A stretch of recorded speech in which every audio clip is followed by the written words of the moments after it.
ఈ చొరవ, చురుకుదనం ఉన్నటువంటి వ్యక్తులు ఒక ప్రైమరీ తరగతిలోనే గుర్తించబడతారు టీచర్ల చేత, గ్రామస్తుల చేత.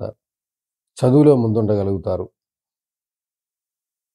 ఉపాధ్యాయుడితో సరైన సంబంధాలు కలిగి ఉంటారు. వాళ్ళ దృష్టిలో ఉంటారు. వాళ్ళ చేత గౌరవించబడతారు, ప్రేమించబడతారు. అలాగే మిగిలిన పిల్లలందరిలోను గుర్తించబడతారు. అలాగే హై స్కూల్ స్థాయిలో కూడా వాళ్ళు ఎంచుకున్న అన్ని రంగాల్లో ముందుండగలుగుతారు.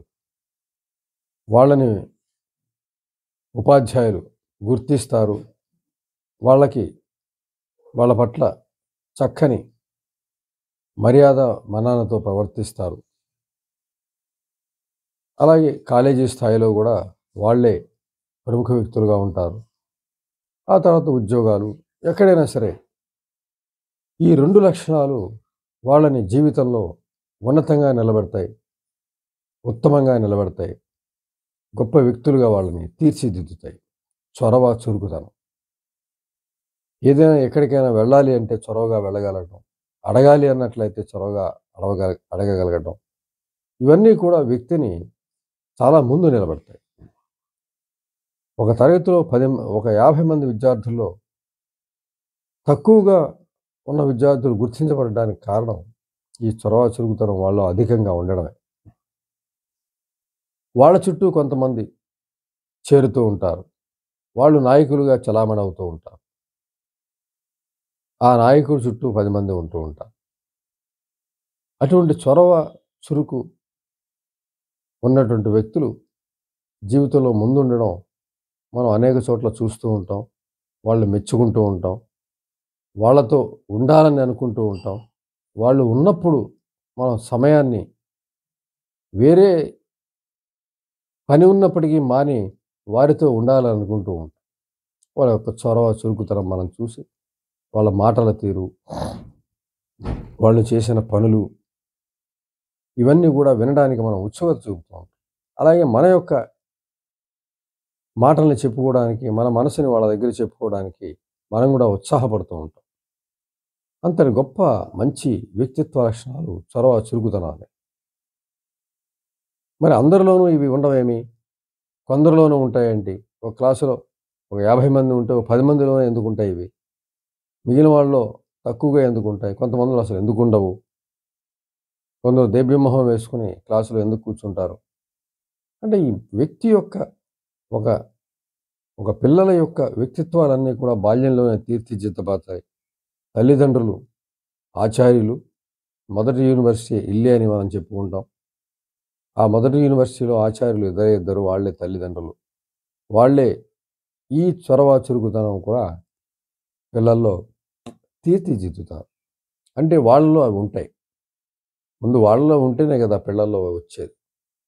ఫిజికల్‌గా లక్షణాలు వాళ్ళలో వస్తాయి. అలాగే మానసికంగా వాళ్ళకి ఏ లక్షణాలు ఉంటాయో వస్తాయి. సాధారణంగా తమ యొక్క వెనకబాటుతనాన్ని లేదంటే మానసికమైనటువంటి సమస్యల్ని పట్టించుకుని వివాహానికి ముందే వాటిని తొలగించుకుని సరైన వ్యక్తిత్వంలోకి రాగలిగినటువంటి వ్యక్తి సరైన సంతానాన్ని పొందగలుగుతాడు. తనకి లేని సమస్యలు ఉండేలాగా తనకి సమస్యలు ఏ సమస్యలైతే తను బాధపడ్డాడో ఆ సమస్యలు లేకుండా ఉండే సంతానాన్ని తను పొందగలుగుతాడు. చక్కగా తన సంతానాన్ని పెంచగలుగుతాడు. తను పడ్డ బాధలు లేకుండా చూడగలుగుతాడు. అయితే ఏ సమస్యలైతే తను బాధపడుతూ ఉన్నాడో ఆ సమస్యల్ని తొలగించుకోకుండా ఉన్నటువంటి తల్లిదండ్రులు మళ్ళీ అవే సమస్యలకి తమ పిల్లలకి ఇవ్వడం జరుగుతుంది. అలాగే పిల్లల్లో కూడా ఈ చొరవ, చురుకుతనం లేని లక్షణాలు వచ్చే అవకాశం ఉంటుంది. అంటే తల్లిదండ్రులు అవి లేనప్పుడు, వాళ్ళు పెంచుకోవడానికి ప్రయత్నం చెయ్యనప్పుడు వివాహానికి ముందు అవే లక్షణాలు పిల్లల్లో కూడా పాదుకొల్పడం జరుగుతుంది. అంచేత పిల్లలు కూడా ఆ విధంగానే నీరసంగా పెరగటం, చొరవ, చురుకుతనం లేకుండా, ఉత్సాహం లేకుండా పెరగడం జరుగుతుంది. అలాగే చదవటం, అలాగే జీవితాన్ని పూర్తి చేయడం కూడా జరుగుతుంది. ఎందుకంటే పుట్టుకతో వచ్చినటువంటి ఆ లక్షణాలు ఏవైతే ఉంటాయో అవి చాలా బలంగా ఉంటాయి. శిలాక్షరాలుగా ఉంటాయి. అవి వాటిని తొలగించుకోవడం అన్నది వ్యక్తికి చాలా కష్టమైన పని. అసాధ్యమైతే కాదు గానీ, చాలా కష్టమైన పని. చాలా జీవితాన్ని పెట్టుబడి పెడితే గానీ, ఆ పుట్టుకతో వచ్చినటువంటి ఆ బుద్ధులు తొలగని పరిస్థితి ఉంది. తొలగించుకోవచ్చు గానీ, అత్యంత కష్టమైన పని. పెద్ద యుద్ధం చేసి తొలగించుకోవాలి. అంత ప్రయత్నం లేకుండానే బాల్యంలో తల్లిదండ్రులు గాని, తమ సమస్యల్ని గ్రహించి, తమ బిడ్డలకి అవి రాకుండా చూసుకోగలిగినప్పుడు, అతి సునాయాసంగా పిల్లల్ని చొరవగా, చురుగ్గా పెంచొచ్చు. పిల్లల్లో మంచి లక్షణాలు, మంచి వ్యక్తిత్వ లక్షణాలు ఇవ్వచ్చు.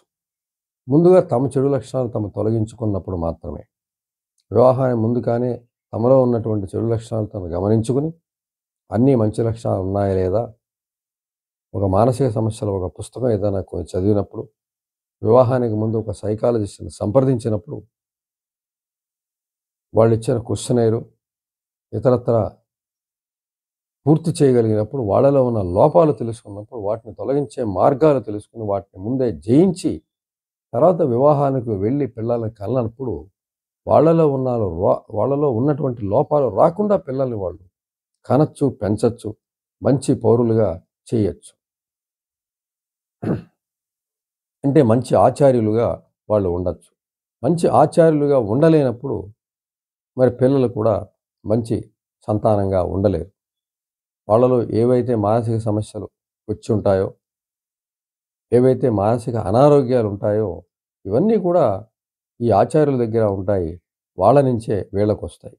వాళ్ళు తొలగించుకోని కారణంగా పిల్లలకు కూడా అవే వస్తాయి. ఆ రకంగానే జీవితాన్ని వాళ్ళు కొనసాగించవలసిన పరిస్థితి తరతరాలుగా వస్తూ ఉన్న పరిస్థితి కూడా మనం సమాజంలో గమనించొచ్చు. అయితే ఇప్పుడు తల్లిదండ్రులు పిల్లల్లో ఉన్నటువంటి ఈ లక్షణాలు గమనిస్తున్నారు. సైకాలజిస్ట్‌ని అప్రోచ్ అవుతున్నారు. ఈ పిల్లవాడి సంగతి చెప్తున్నారు. తొలగించుకోవడానికి మార్గాలు తెలుసుకుంటున్నారు. తమని తాము మార్చుకుంటున్నారు. పిల్లల్ని కూడా మారుస్తున్నారు. కనుకే చాలామంది పిల్లలు తల్లిదండ్రులు ఉన్న లక్షణాలు వచ్చినప్పటికీ బాల్యంలోనే అవి తొలగించుకొని ముందుకు వెళ్ళే పరిస్థితి ఈనాడు జరుగుతూ ఉన్నది. పిల్లలు పుట్టకముందే తమలో ఉన్న లోపాలను జయించినట్లయితే అసలు చక్కటి పిల్లలు పుట్టడం, వాళ్ళు చొరవ చురుకుతో ఉండడం జరుగుతుంది. మంచి లక్షణాలు లేకుండానే పిల్లల్ని కనేస్తే,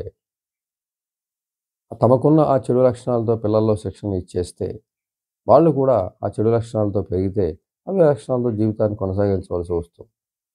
కొన్ని తరాలుగా ఆ మానసికమైనటువంటి అనారోగ్య లక్షణాలు, సమస్యల లక్షణాలు వారసత్వంగా వస్తూనే ఉన్నాయి. ఇప్పటికీ జరుగుతూనే ఉన్నాయి. ఒక కాలేజీకి వెళ్ళి 10 మంది పిల్లలు పిలిచినా, సమాజంలో ఉన్నటువంటి 10 మంది వ్యక్తుల్ని పిలిచినా, ఈ తేడాలు మనం గమనించొచ్చు. ఇవన్నీ కూడా వాళ్ళ వారసత్వంగా తెచ్చుకున్న లక్షణాలే తప్ప, వాళ్ళేమి ఎక్కడో ట్యూషన్ పెట్టించో, ఏదో పరీక్షకు కట్టో, లేదంటే పక్కింటికి వెళ్ళో, ఏదో ఎదురింటికి వెళ్ళో నేర్చుకున్న లక్షణాలు కాదు గదా! అలా ఎవరు నేర్చుకుంటారో, అలా నేర్చుకునే అవకాశం ఎవరికుంది? అలా ఒకళ్ళ మీద ఇతరుల ప్రభావం చూపించలేరు. ఇల్లు చూపించినంత ప్రభావం ఎవరు గూడా చూపించలేరు. అంత చూపించాలి అన్నట్లయితే వాళ్ళని అంత ప్రేమ వాళ్ళకి అందించగలిగాలి. ఇంట్లో గూడా ప్రేమ, భద్రత, ఆప్యాయత, వాత్సల్యం ఇవన్నీ గూడా అందించగలిగినప్పుడు చక్కటి చొరవ, చురుకుతనం వస్తాయి. ఇవి అందించలేనప్పుడు అంటే కావాలని అందించలేకపోవడం కాదు. వాళ్ళకి తెలియని పక్షంలో వాళ్ళలో కూడా మేము అందించలేకపోతున్నామని తెలియకుండానే వాళ్ళు వాళ్ళ స్వయం లక్షణాలను పిల్లల్లో పాదుకొలపడం ద్వారా పిల్లల్ని కూడా ఆ విధంగానే తయారు చేస్తూ వాళ్ళ జీవితాలు కూడా కొంత సమస్యాత్మకంగా చేయడం జరుగుతూ ఉంటుంది. అయితే ఒకవేళ ఇప్పుడు తల్లిదండ్రులు ఆ విధంగానే ఇచ్చి ఉంటే ఇప్పుడు మనల్ని మార్చుకోవడానికి మనం ప్రయత్నం తప్పనిసరిగా చేసి తీరాలి. చొరవ, చురుకు, ధైర్యాన్ని పెంచుకోవడానికి కృషి చేయాలి. దానికి సంబంధించిన సాహిత్యం ఉంది. సైకాలజిస్టులు ఉన్నారు. వాళ్ళని కలుసుకున్నట్లయితే మార్గాలు చూపిస్తారు. అయితే ఆ మార్గాల్లో వెళ్ళి తమ చొరవ, చురుకుతనం పెంచుకోవాల్సింది వ్యక్తి మాత్రమే. ఎవరు కూడా దగ్గరుండి ఆ పనులు చేయించే వయసులో ఉండరిప్పుడు. బాల్యంలో ఉంటారు. కానీ ఇప్పుడు ఆ వయసు దాటొచ్చారు కాబట్టి ఇప్పుడు ఒక యుద్ధాన్ని ప్రకటించి వాటికి వ్యతిరేకమైన లక్షణాలు అంటే చొరవ లేకపోతే చొరవ ఉండే లక్షణాలనమాట. వాటికి వ్యతిరేకమైన లక్షణాలు రీఇన్ఫోర్స్ చేయడం ద్వారా ప్రతిరోజు నేను ఇక్కడికి వెళ్ళలేను ఒక్కడిని అనే భావం మనసు నుంచి వచ్చినట్లయితే యెస్, ఆ రోజు వెళ్ళి తీరాలి. ఖచ్చితంగా వెళ్ళి తీరాలి. వెళ్ళడం ద్వారా ఆ సమస్యను అధిగమించవచ్చు. ఫలానా నేను క్లాసులో ప్రశ్నలు అడగలేను. ఖచ్చితంగా బలవంతంగా నిలబడి అడగాలి. ఆ విధంగా అడుగుతూ క్రమంగా ప్రయత్నం చేస్తే ఆ చొరవ వస్తుంది. ఇంటి దగ్గర ముందుగానే వెళ్ళబోయే ముందు రిహార్సల్స్ చేస్తే, ఒక నాటకంలో ఎలాగైతే ఒక నాటకం స్టేజ్ మీద ప్రదర్శించడానికి 3 నెలల ముందు నుంచి ఎంత కష్టపడతారో డైలాగ్ చదవడంలో, హావభావాలు ఇవ్వడంలో, మాడ్యులేషన్‌లో అంత కష్టపడి ఇంట్లో రిహార్సల్స్ చేస్తే కూడా ఆ పరిస్థితి మారుతుంది. కొత్త పరిస్థితి వస్తుంది. మనసుకెప్పుడు కూడా పాత పరిస్థితికి అలవాటు పడి అలాగే వెళ్ళడానికి మనసు చూస్తుంది. దానికి కంఫర్ట్ జోన్ ఏర్పాటు చేసుకొని అందులోనే ఉండడానికి ప్రయత్నం చేస్తుంది. అంటే చొరవ లేనితనాన్ని అది చొరవ ఉన్నతనంలో రావడానికి కూడా ఇష్టపడదు ముందు. దానికి అదే కంఫర్ట్‌గా ఉందనిపిస్తుంది. అది తప్పది. అప్పుడు దాన్ని మనం ఉపేక్షించకూడదు. బలవంతంగా మనం ప్రయత్నం చేస్తున్న కొద్దీ అది కూడా మారి మనకి సహకరిస్తుంది.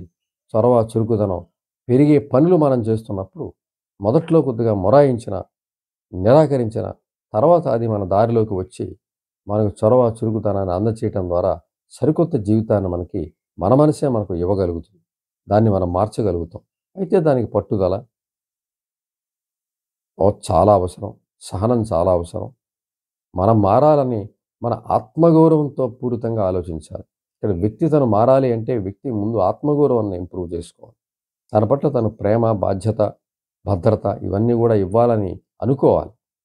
తను పట్ల పెద్దలు ఎలాగైతే ఉదాసీనతతో ఉన్నారో అదే ఉదాసీనత వ్యక్తి గూడా ప్రదర్శిస్తే మారే పరిస్థితి ఉండదు.